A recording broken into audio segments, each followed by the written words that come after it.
Welcome, guys, to the official Pretotyping podcast, where we basically talk about everything to do with pretotyping. And so in this season, you will learn about different aspects of the methodology, hear from different pretotyping practitioners, and even see us try to make our own, all in the spirit of validating your idea with your own data. I'm Jonathan Sun. And I'm Robert Scrove. Our next guest is one of the OG pretotypers and the founder of pree.to.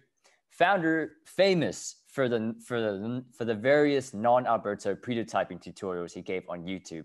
He originally hailed from Denmark and now lives in the land of curry noodles and no chewing gum. Please welcome Tim Vang. So first off, how is the Singapore life treating you so far?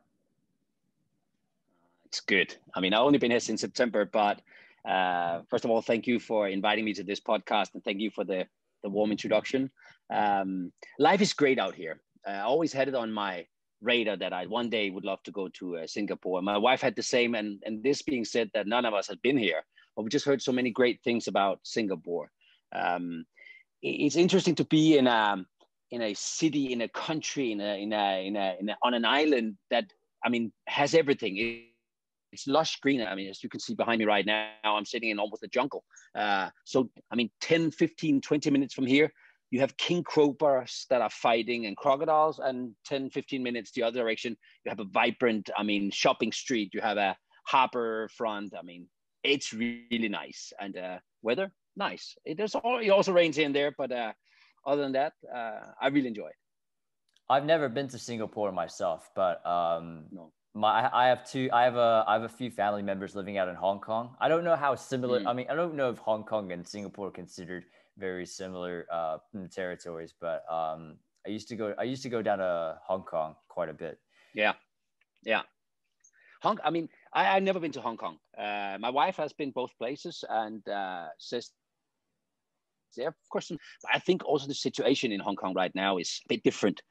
It's very open-minded and free here, and I hear stories about Hong Kong, which is different. So, I mean, there's a lot of riots right now going on. They're trying to put a kind of a lid on that kind of situation. But I think it has similarities with the green, lush environment. You are in the tropics, and then of course all the skyscrapers. The food scene is amazing, both places I've heard. So. Yeah, lovely. I guess it kind of depends whether or not you're really into like spicy foods and things like that, right? So if you really enjoy spicy foods and stuff like that, then of course, it's a paradise. But you can get everything here. You can get everything. I mean, you can get the 3-star Michelin. I mean, number 18 in the world is just around the corner, and you have a street hawker, which you for $2-3 US dollars, you can buy an amazing meal. I mean, with chicken or squid or so. I mean, I really like this kind of this broad spectrum. I mean, you can go and seriously eat for $2-3 and you get an amazing meal. So it doesn't have to be spicy. You can, I mean, some of the dishes, of course, designed spicy, but I would say it's really nice food. I think if I should put a couple words in Singapore, food for them, definitely. Absolutely. I mean, you're making me hungry the more you're talking about it.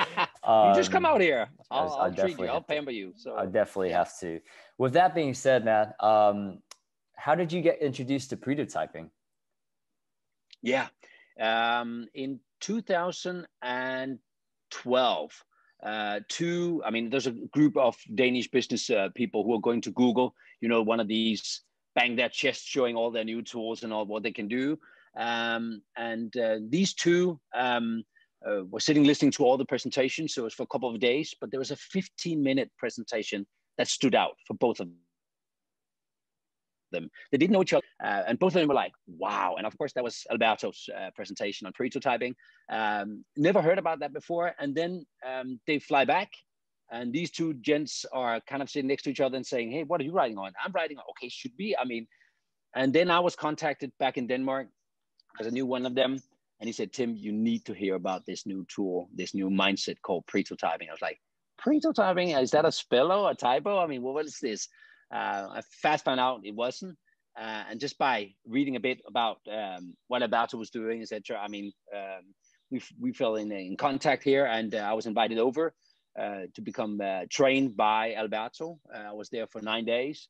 And I must say, I mean, I haven't looked back since. It's actually entrepreneurship put into a formula. And I really like that format because I've done stuff before, but I just didn't know that a tool or a mindset called pretotyping. So it started actually by somebody knowing me saying, Tim, you need to drive this. You are pretotyping, I've heard.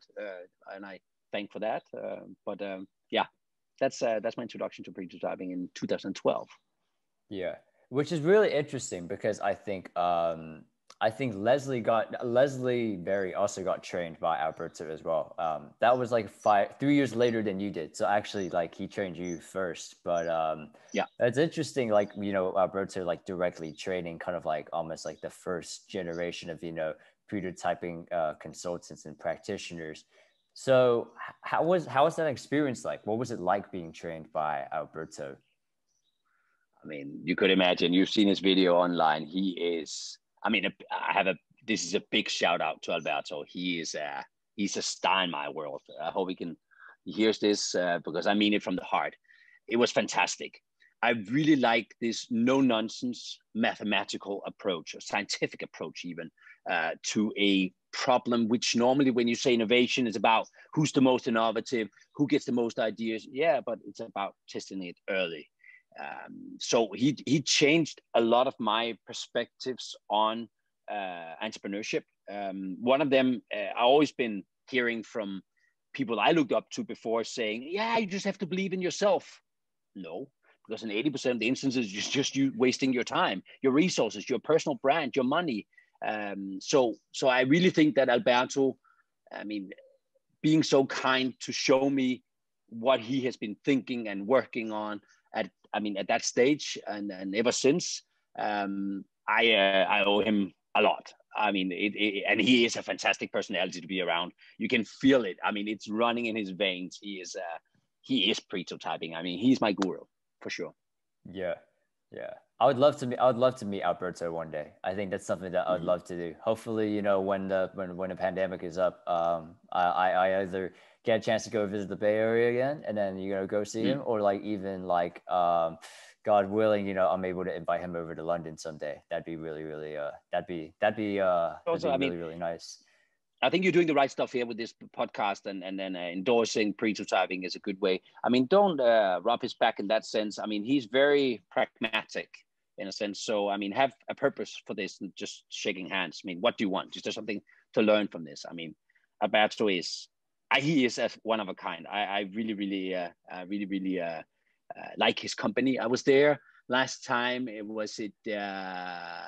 November 19, yeah. So it's just plus 1 year ago. I was there last time.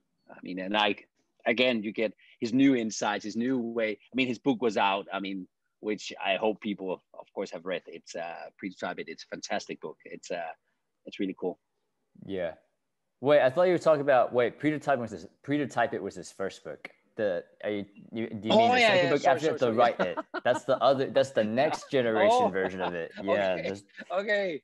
See, I was testing you to see if Alberto wants to talk to you, so I can hear. No, that was a mess up. Sorry. Of course he does.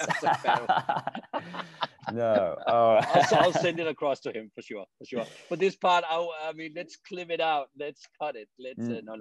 No editing. That's fine. Anyway, it's all right. With that being said, man, I do want to slightly segue the conversation over to the pretotyping tutorials you gave on YouTube. I'm curious to know, like, what was the context behind them, and like, what was the initial reception like when you hosted those like pretotyping tutorials in real time that time? Yeah. At that time, I was so privileged that I was invited to build an accelerator, an entrepreneurship accelerator for a very, vibrant school that focuses on technology and design. I mean, it's perfectly fit for pretotyping. And I had like a 360. I could do whatever, do the right stuff in order to find out. And instead of just doing something where you say everybody can become an entrepreneur, you really want to have those that really wants to do it and really walk through and they might even not even have an idea, but they really want to become entrepreneurs. So I had this selection, and then I found out, I mean, my time was scarce. I mean, so then suddenly, can you come in this class and do this? Can you come and do this? And I'm focusing on these ladies and gents here. So actually the video was kind of an answer to that, to say, how can I democratize what I know and what I would like to share with other people? And it became part of the curriculum, part of the way of teaching. I mean, it was shown, and then we could also use it as a kind of I would say a screening, or an invitation to come to a screening for the accelerator. So people like understand this is kind of the core at what we do here at the accelerator. I mean, if you don't pretotype, you're not in. I mean, this is what we do. I mean, why waste time and all the other resources on something that won't have a commercial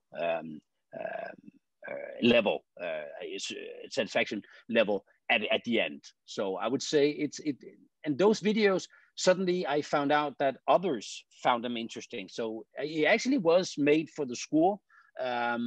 But then suddenly, I mean, with YouTube, you know, it spins, and people start contacting me from other, I mean, companies, organizations, governments, to say, hey, this is interesting. How could we utilize this? And that's also where we saw, okay, there's a business. So it was a kind of a dualistic run we had there with the school and testing off pretotyping for the more corporate world. So, and it was fun, because suddenly also, I mean, in 2000, and this has been 2013, we found out that the format video and pretotyping, because sometimes pretotyping can be hard to explain because there's so many facets in it. I mean, then you have to do a mechanical turk. I mean, people not into the lingo, they'll be like, oh yeah, are you saying ixtikaxi, or what are you saying?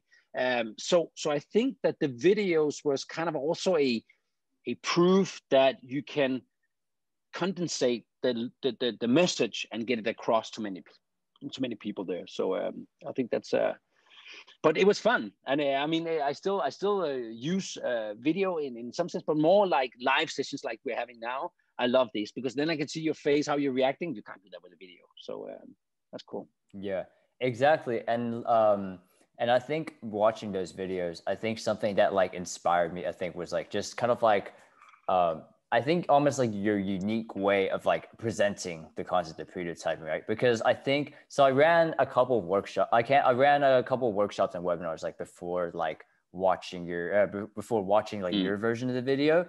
And I think like comparatively mine looked a little bit boring compared to like what you did, because I went classic Google slides and then went slide by slide on like, here's the on different types of pretotypes, and then here's the XYZ hypothesis, and here's how you hyperzoom. And then like it's almost like you took it, and like I think what you were able to do is like, if I remember correctly, I think you used all these like different creative analogies. I think you mentioned something about like for example, throwing things in there like, you know, failing Ferrari fast and all of that, right? And and like just like all these different little nuggets that like made it seem a lot more entertaining. And then I think that kind of like inspired me to go back to like my own deck and revise some of my slides, because I realized that like I was running kind of like, at some point, like after 2 or 3 rounds, like my current webinar format started getting really stale, and I really needed a way to like juice it up. So that's good to hear. Thank you. That's that's good. That, I mean, and I hope that also, I mean, inspires other people to go for it, because I mean, that's just also the problem with pretotyping. I mean, a lot of people become eager, yes, but then they go back to their traditional way of approaching a business case, a product development, or developing a new idea as a startup. I mean, that's a little sad, but I think that's changing now. That's coming for sure. Why do you think is that the case? Like, why do you think is it like the human tendency to like, you know, naturally go back to like something that they're comfortable with versus like something that's practical and will work better? But you said the word comfortable with, and I think that's the problem. We are habit monsters. All of us. Well, I mean, we know that we have to do something else, but we actually stick. The pain of doing that is bigger than the pleasure of staying with what you know already, the results you're getting. Also, I mean, what if you did fail big time? Then you're not popular. I mean, even though companies here we fail a lot, we fail fast. But do they? I mean, again, it's lingo, it's words, it's not action sometimes. I see that in a lot of companies, their mission statements, vision statements, etc. I mean, they're full of all this agile, we are the future for doing a lot of, but when you see them, they do 7-8 projects per year. I mean, I didn't hear 700-800 projects per year. So back to your question is, we are used and accustomed to do it in a classical way. And until we're feeling super pressured, we won't change that. Some will. I mean, some will, of course, see the light and say, wow. Because in my eyes, pretotyping is pure logic. As I said with Alberto, it's math. It's science. I mean, prove it or don't go with it. I mean, I really like that no-nonsense entrepreneurship instead of having, like I said, a lot of creativity, we are innovative. Yeah, but what is that? That is actually testing the idea to find out where should I put my money. That's as simple as that. But I think we are habit monsters. And I think that's, I'm of course painting with the broader, the broader paint here. But the thing is that I think this will change over the years to come. I think that what I see, how the world is changing. I mean, we become kind of fed up with hearing about, it came from the West Coast, about the 3D self-printing flying cars, la, la, la. I mean, tooting these disruption horn kind of fed up people with, yeah. Let me see the change. It hasn't changed in my industry yet.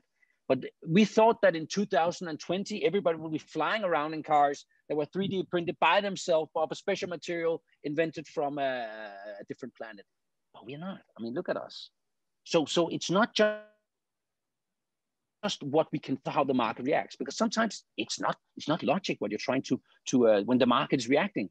I get sometimes when I'm like, I could show you something which is better than Excel spreadsheet.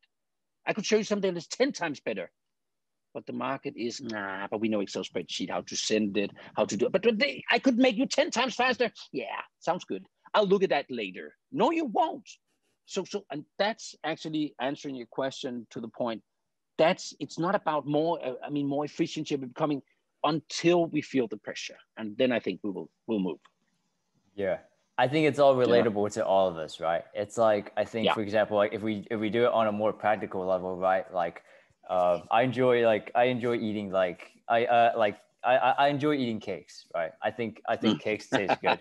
I think although all the websites say, you should cut down eating sweet things, like I can probably attest to the fact that I'll probably continue to eat cakes until my doctor tells me I have diabetes. And then after that, maybe I'll think about cutting down on my desserts. But why is it? And I don't think we have the time in this podcast to do that. But why is it that we actually need a authority or something to tell us now it's really bad, now you need to move? Okay, because the party in your mouth with that cake is such a pleasure. You're having a fun time. It tastes fantastic. It fuels your resource. I mean, you are energetic. You can stay up longer, not in the long run. So I think that's a good example of the cake. I like cake as well, by the way. That's a given. Yeah. Who doesn't exactly? Yeah. With that being said, you having helped so many different organizations with pretotyping, what was like the most memorable experience you've had helping an organization with pretotyping? Yeah. There I would have to answer kind of a dualistic or two stories. One is a person who did something, and then for a large organization afterwards. One is we had a guy, I can mention his first name, Thomas. He was joining one of our workshops, a full day workshop. At the end of the workshop, he looked quiet, and he hadn't been quiet during the presentation and during the workshop.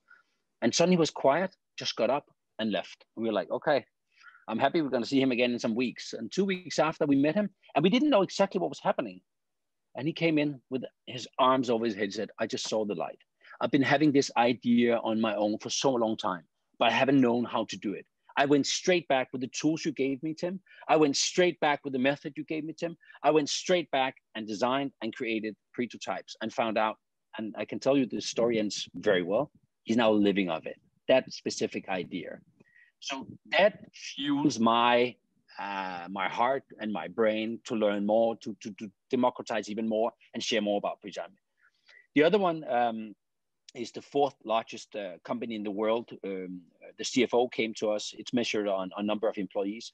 And the CFO came to us to present an idea. How could we actually start working more entrepreneurial as a very large, they have plus 500,000 employees at that time. What happened was that we made a material together and went to the CEO, who greenlighted a corporate garage, which some years back was really the hot word, the buzzword. But it had pretotyping at the core. It was really what it was all about. It was about validating ideas out of the traditional operation. And these two stories tell me that nobody, or it's too small, too big to pretotype. I mean, that's why I'm putting these two examples up, because it's about doing it. It's not about talking anymore. I mean, it's actually about just trying it once, and then try one more, and then one more time. And what happens is you get hooked, and then you find out, why haven't I done this all the time? That's actually, and that's fueling me. So this stands out, these two stories for sure. It's great that you mentioned that, because I think that like gradually, I think as you kind of go in more and more and more, I feel like, and this is something that I'll touch on also like later on in this episode, but like, I think pretotyping is something that not only can you use in like a specific business or product setting, it's almost like you can use it in your day-to-day life as well. It's almost like, once I think from my personal experience, once I started learning about pretotyping, it wasn't just that, I started using pretotyping in business context. It was almost like with every decision in my life, I started using like pretotyping to take like calculated risks as well. Like, did you kind of like get that? Did you start doing that with your own life as well? Oh yes, for sure. I mean, just before Singapore, we lived in Dubai. I mean, if I had to do the whole planning of the project of that, we never moved. So we just saw it kind of a pretotyping as a mindset. We didn't say now we will pretotype going to Dubai and later to Singapore. But what we did was we say, let's do it and do small experiments before large investments kind of. So what did we learn in the beginning? So kind of just moving instead of trying to figure it out everything before you move. I think that is the key why I'm sitting here, why I am today, because of course I'm thinking. I'm a person with some kind of a brain that has to be fulfilled with tick off boxes. But if I'm trying to seek and understand everything before I move, I won't move. So yes, definitely. I work with the family, but we don't. I mean, actually, I don't know if my kid's gonna hear this. They are 11, 12, and 14. But I think they should learn pretotyping rather soon.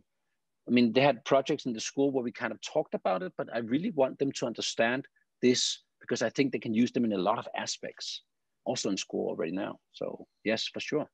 It's part of my everyday. It's how I think.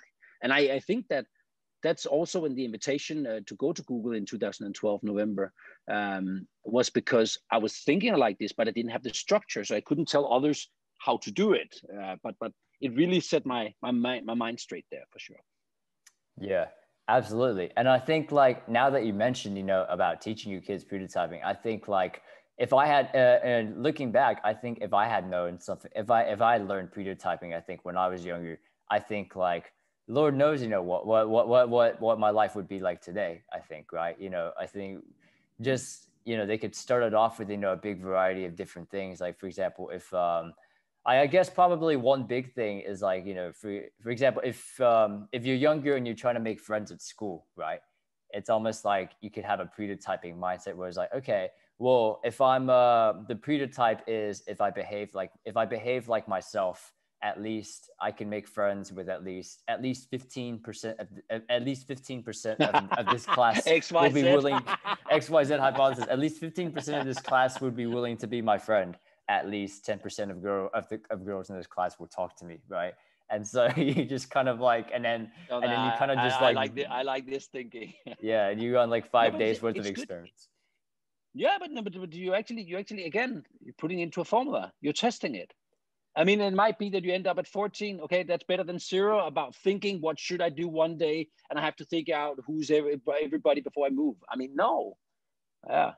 But I actually, we have tested pretotyping and the kind of the teaching of pretotyping to 7th graders.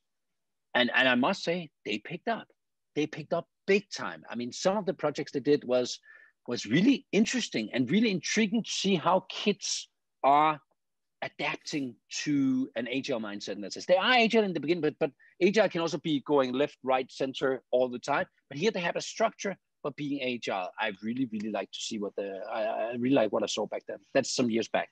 We were testing to see what is kind of the lower, where do we see? We saw lower than that, it becomes a little fun and it's hard to keep up concentration for a longer time. So, yeah. So what kind of program did you put together for those 7th graders? Because I think that aspect is like really, really interesting. What did you put together for those 7th graders to like retain their attention and then for them to like really learn the mindset properly? They had a task about, they had an idea each in groups. I think there were 10, 12 people. And there were 2 and 2 in these groups. And they each had to kind of find out, is there something in this? And if it was good, they would present it to the Copenhagen mayor.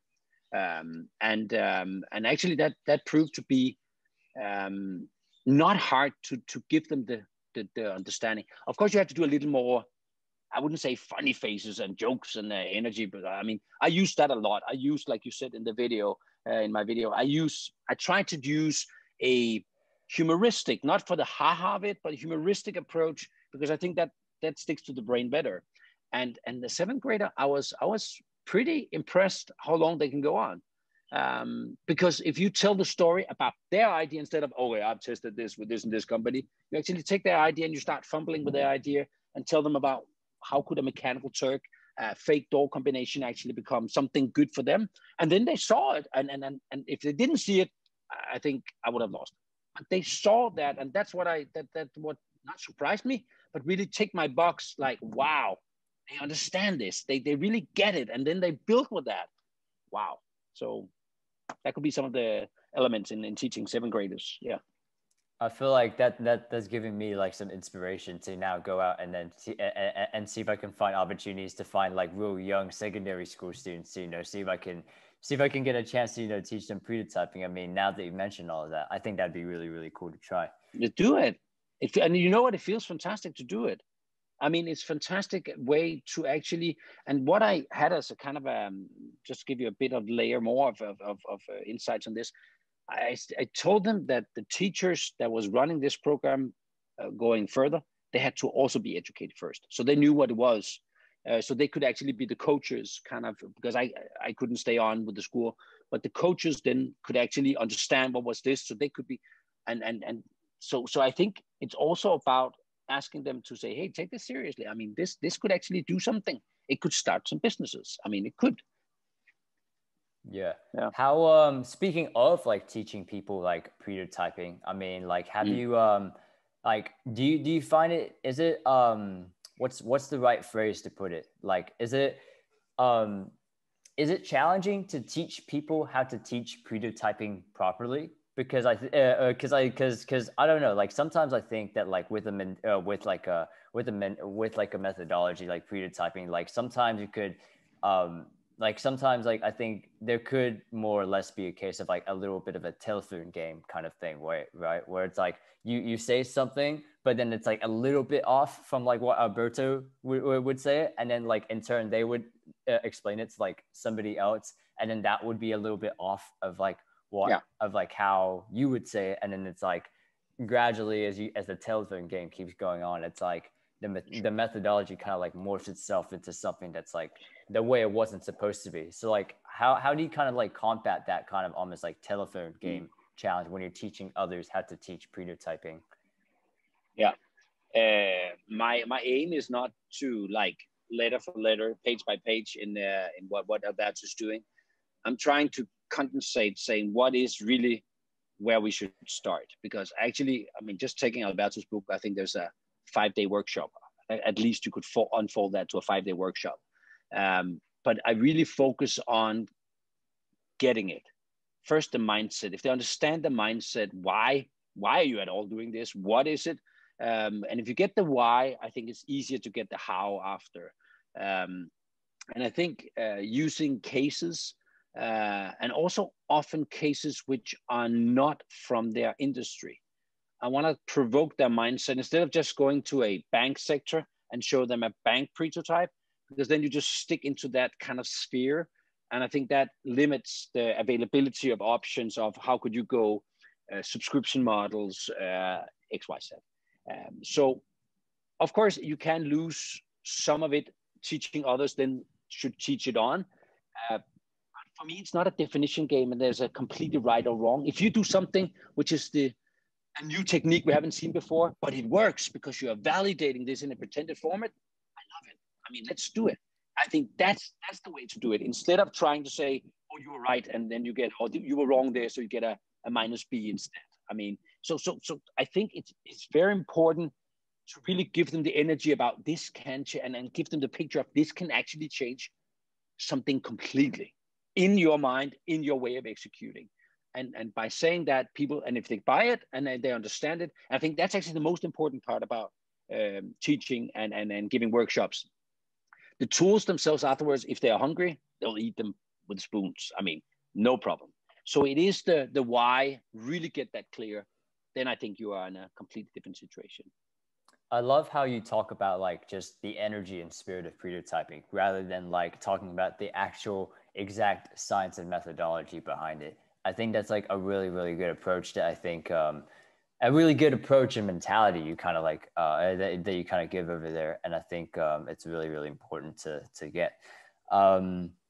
So where have you, so I know you've mentioned, you know, you've lived in Dubai and Singapore and where else have you lived other than Dubai and Singapore? And Copenhagen. That's actually it. So that was our first move to Dubai. Yeah. So and I always wanted it, but the timing suddenly was just right. Let's do it. Here it is. We out here with my wife's work. She's with a big corporate, so she is in the management group and in a big company, and that is a fantastic combination that we actually both living out also our professional dreams out here. That's fantastic. So what would Copenhagen you was there? Yeah. So what would you say is like kind of like the difference between like evangelizing pretotyping in like Copenhagen, Dubai, and Singapore? I would say that the 3 years in Dubai, I was more in Europe, not on a family side, but time wise, professional wise, I was more. My head was there. My clients were there. We didn't really do an effort to open Dubai. It's more a trading area. Of course, there's businesses, but we are just so busy with the opportunities in Europe.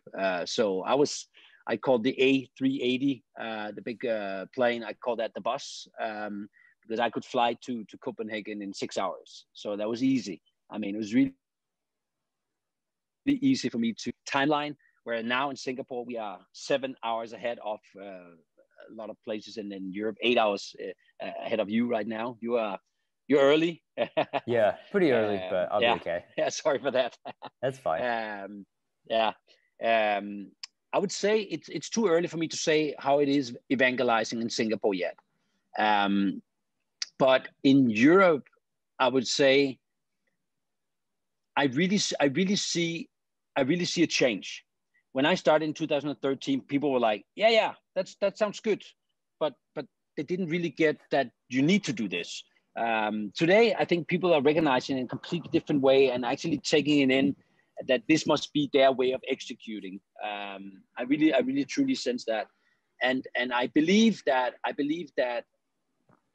Asia will be the same. To be honest, I think it's a different format out here because what I've heard so far, I only moved here some months ago, is that people are afraid of failing.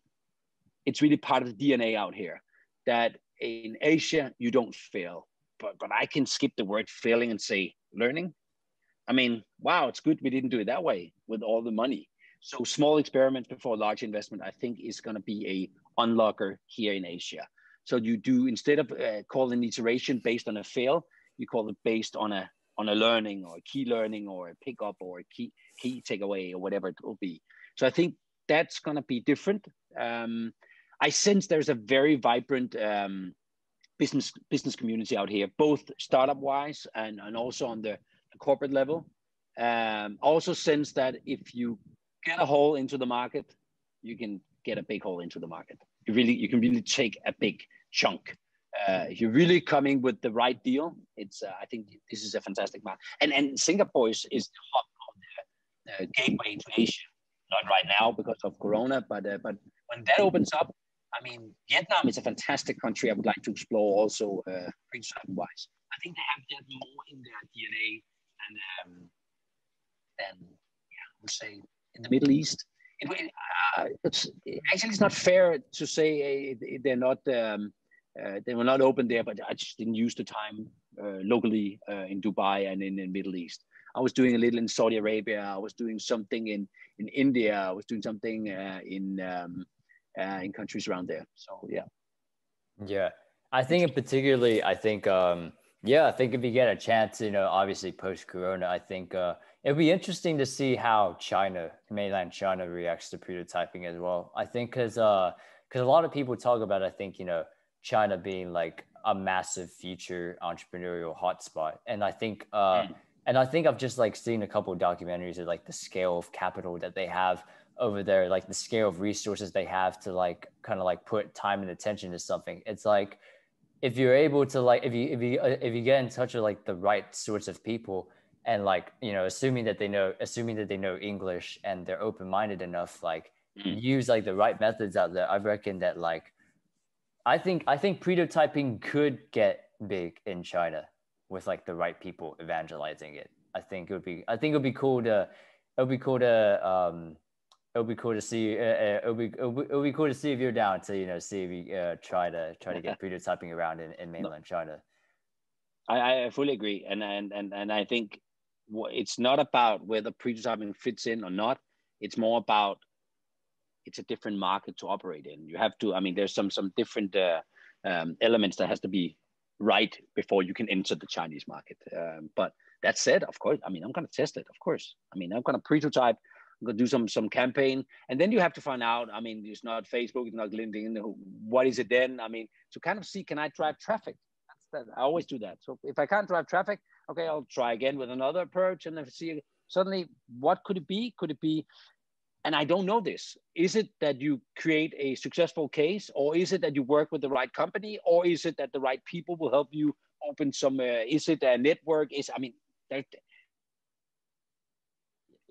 about China yet, but I'm super willing and interested in having the invitation. So if there's any from China out there listening to this, I mean, you get my email, and then I will contact you, because I would love to see and explore what it's a fantastic market. I mean, and it pretotype would be super right for them. Yes. I think, and you probably might have experienced it already in Singapore, but I think doing business in Asia is more or less like, it's a little bit different, I guess, than doing business in Europe. I think doing business in Asia is like really, really, what do you call it? It's like really, really relationship dominated, but it's almost like relationship dominated in a different way. It's like the way you break into a market is like it's like almost by knowing certain people. And then like once you know certain people, it's like you're almost afforded like a much higher level of trust than like a lot of other people, right? I guess I got a chance to experience it firsthand, because I never lived in Asia myself, but my cousin's an entrepreneur in Shenzhen, so a lot of people have talked about and heard about Shenzhen. So I got a chance to experience kind of like how people do business in Shenzhen, and it's like it's way different, because it's like where it's like in the Western world, it's like people sit down and chat business. In China, it's like you attend a dinner party with like you go to dinner with your clients. It's like a big private dining room, and you exchange niceties, and you have a few drinks or two, and you kind of like you engage in, like, they call it professional socializing. So it's like you engage in professional socializing with them, and then once they feel good with you around in their circle, then they start to give you business. It's really interesting. It's really interesting from what I've seen. I'm super curious, because I heard a lot of stories. Also, I like what you're saying, and I'm super curious. That's me as a person. Also, I mean, but also because I think we really have a value here. We can really do, I mean, a huge difference for them with showing them prototyping and how it's done. Yes. I think it'll be good. I think it'll be good. Because they do currently, I've seen that they do have a mentality. I see it around in China a lot where they have a mentality of like, you know, if you like something, just build it rather than like prototype it properly. Like I think when people talk about like the failures of non-prototyping, like the failure occurred as a result of not prototyping, I think a little bit to kind of like almost like the ghost cities that like they've built in China. So like, you know, everybody knows like Beijing and Shanghai and like, you know, Shenzhen, place like that. But like a lot of people don't know a lot of like the cities in between them that like, you know, other developers have tried to build because they thought that was the right it. They thought that building there and building loads and loads of buildings and the amenities there would be the right it, and people would like naturally gravitate towards there. But what actually happens, they ended up turning into ghost cities for whatever reason. Like they weren't the right location or whatever. And it was just like, and there's like all that time and money burned for like, maybe if they just built one building, or even if there's a brochure like, hey, this city is coming, you know, would you like to know more? Here's an email. Here's an email address. That's exactly. Yeah, exactly. Yeah. Fantastic. Nope. And that is the way ahead. I mean, as you're saying, I mean, I don't think the world can keep burning a lot of capital on projects that won't fly. I think that is the past. That is a kind of a past way of doing it. I think that's what's gonna force people to pretotype, because they don't have unlimited amount of resources. I think that is actually, back to your question, a couple of questions earlier, that is actually when businesses really will say, I have 100, I need to find a lot of I need to find a new project, a new service, a new, I mean, I think that's the changing part for sure. Absolutely. I agree.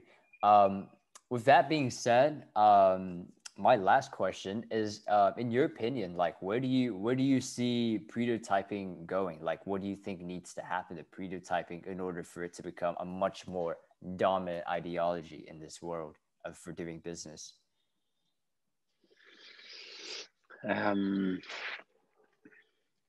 think first you have to understand what it is. I mean, all us evangelists, including yourself, are out there, we're talking to a limited number. I think that we need to see successes coming from that you had pretotyped, that you have an idea, but suddenly you through pretotyping, you found out that it was a completely different idea, and then you made a big success.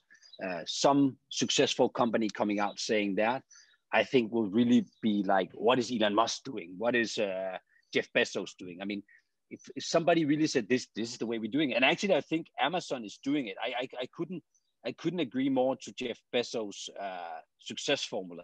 Are you familiar with that? Do you know that what he has said about the success at Amazon? Remind me of it, because I think I know what you're talking about, but it might have slipped my mind. I read a quote that should have come from Jeff Bezos. He says, our success here at Amazon is a function of the amount of experiments we do per year, a month, per week, per day. And take again the word, the amount of experiments, because what he's doing is exactly what Alberto is also doing. It's math. Alberto and pretotyping says 80% of whatever you touch will fail. Okay. And I buy into that. I was shocked when I saw the number in 2012 with Alberto. I was like, yeah, right. Maybe here in Silicon Valley, that doesn't go for Denmark and Europe, but it's true. Even Jeff Bezos don't believe in 80%. He believes in 90%, 90. So he says, if I have 10 ideas, throw them into Amazon, only one good will come out. I didn't say unicorn, but just one successful. If I throw in 100, I'll get 10 out. If I throw in 1,000, I'll get 100. See, that's the formula. That's the math in this. So actually what he's saying is that we should move away from trying to figure it out with an Excel spreadsheet and a business case of 78 pages with a spiral pop-up blast. Then that's the problem. People think that by writing about it, it's a problem. And that answers your question. If Jeff Bezos really starts saying that this is the methodology to success, is to do a lot of experiments, small experiments before large investments. And you can translate experiments into pretotypes.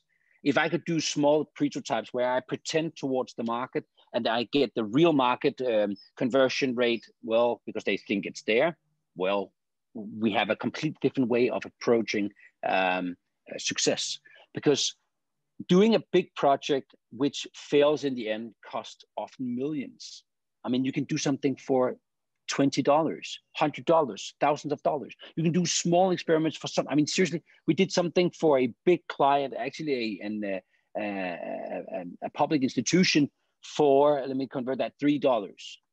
And people were like, no, you can't do anything for $3. We almost kicked out because we said $3. And why was that? Because that's the one that we're accustomed to. Back to your question in the beginning. The problem is that we think that if I say $3, I deliver low quality. No, this is a new methodology. It's a completely new mindset. And actually, as my former chairman said in the company, he's now a board member, he said, Tim, the biggest problem with pretotyping is you need to discover, you need to see it with your own eyes what it is, and not just by reading it and say, yeah, that makes sense. But then we stick still to our own KPIs and how we're doing our customs, our habits. The problem is when you first see and experience what this can do for you, for your business, you change. And there we are not yet. We don't have the scale yet. We don't have the outreach yet. None of us. I mean, we're all collaterally working together to change the mindset, because this, imagine, I mean, this is my personal vision. My personal vision is a world without brain waste, time waste, resource waste, not just plastic, ocean waste and food waste. I'm talking about brain waste, time waste, resource waste, because you use that to develop, and I'm going to swear now, shitty products that are going to lie on the shelf. And it created a lot of, you used a lot of energy, bad energy, coal-fueled energy to create those products. And what happened then? You have to destruct them at another time. I mean, you could have used your time on good projects. And I think that's the future. I think that is what's coming. And this is not just Europe. This is in the world, because the world is so small. I can buy things from China tomorrow. I can buy things from Poland tomorrow also. I mean, it's so super simple. It's connected. And I think that is where the world is heading now. And I think pretotyping will be a determining factor. We're just still, I'm not saying we're in the Stone Age. We are in the let's say information age yet, but if we take kind of that, we were still in the early days. Suddenly this will burst. And it might be, it should be called something else than pretotyping in it. Like you said, it's not a definition debate. It's about using your sound logic in a mathematical, scientific way of not wasting time, money, resources, brain waste, and all the other words. So sorry for getting carried away. But this is really what burns inside me. I think that pretotyping is so much more than just, okay, I have a new project I want to test. It's a philosophy. It's a mental mind state where you can start developing business in a completely different way. And I think we're going to see successful companies utilizing exactly this mindset, this way of executing. You know, it's exactly, you know, I 100%, like, and I think I totally agree. I think like something that really makes me excited about pretotyping is the fact that pretotyping, I think ultimately will help humanity reach its full potential, because, you know, if we're talking about like, you know, people, you know, only a certain percent of people, you know, like, I think pretotyping is a way out to, you know, helping people figure out, to helping people eventually get to a stage where like almost every person on earth is making money doing something that they love. I think pretotyping is definitely a way out to doing that, right? It's like by running bunches and bunches and bunches of experiments, you get to like almost like a place where like you're building something that not only you love, but other people love as well.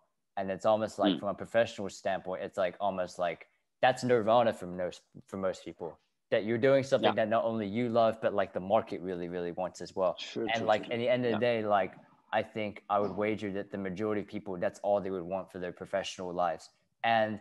But that's not what most people have in their professional lives. Most people are probably doing something that like maybe they don't love or they don't hate. They're just okay with it. And in terms of the level of demand, it's probably like, it's not crazy in demand, but it's not like there's no demand either. And it's like, I think pretotyping is definitely a way to, you know, helping humanity reach a higher potential. I love that sentence. I really dig into that. And I think that it might be someone saying, oh, who are these two guys sitting talking about this? But to be honest, when you start feeling this running in your veins and you feel that you can actually achieve something that you haven't done before, I mean, that was actually one of your questions where you're saying, what really, I mean, what was the what stood out? And the story with Thomas doing this, I think should be replicated over and over again. I mean, he was sitting in a workshop, suddenly saw the light, went back, he couldn't sleep because he was just working. And that's what you're also talking into here, saying, what if we really hit a level where people are really satisfied with what they're doing? And I think, I mean, we can open up a 7 series of a podcast of talking about where the world is moving there. But I think that we're going to see a lot of more, and you can see it in the numbers, the freelancers. I mean, gig economy is becoming super big right now. Gig economy, where you actually are hiring gigs, nerds. Nerd is a good word in my book. I'm a nerd. You're a nerd. But where you actually you hire people on a short-term, only a project basis. And I think that companies must watch out now and become strategic in this, utilizing the gig platforms. That's exactly what I work with now. I work with building a gig pretotyping platform. That's exactly where we're going. We are moving towards having to do the experiments for the businesses. And I think that will also teach them to start doing it themselves by seeing it, by role modeling what we're doing. That's, I think, that's a given in my book, at least. That's fantastic. All right, guys, this was our guest, Tim Vang. Thank you for being on our show, Tim. And remember, everybody, fail Ferrari fast, McDonald's cheap.